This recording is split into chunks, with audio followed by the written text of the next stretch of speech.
So, magandang umaga, tanghali at gabi sa inyong lahat ng nakikinig ng audio record na ito. Ang Bible verse natin for today is Philippians chapter 4 verse 4. Magalak kayong lagi sa Panginoon. Inuulit ko, magalak kayo.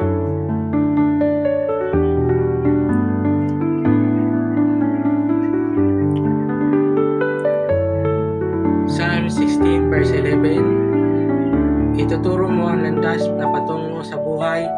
Sa piling mo'y madarama ang lubos na kagalakan. Ang tulong mo'y nagdudulot ng ligayang walang hanggan.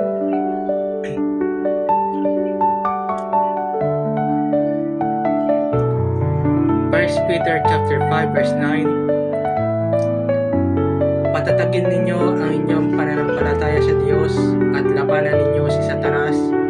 Alalahanin ninyong hindi lang kayo ang naghihirap, kundi pati ang mga kapatid nyo kay Kristo sa buong mundo.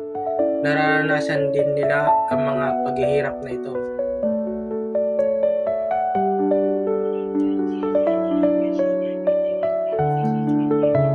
Psalms 34 verse 18.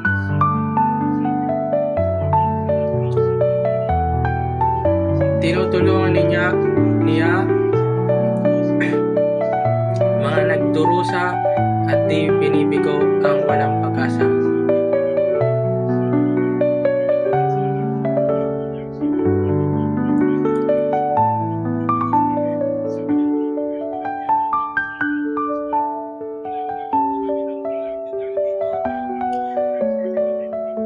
Jeremiah 31 verse 3.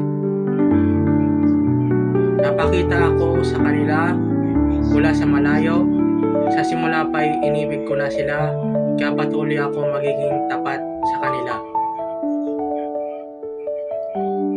So, yun lang po ang Bible verse natin for today. Maraming salamat sa pakikinig.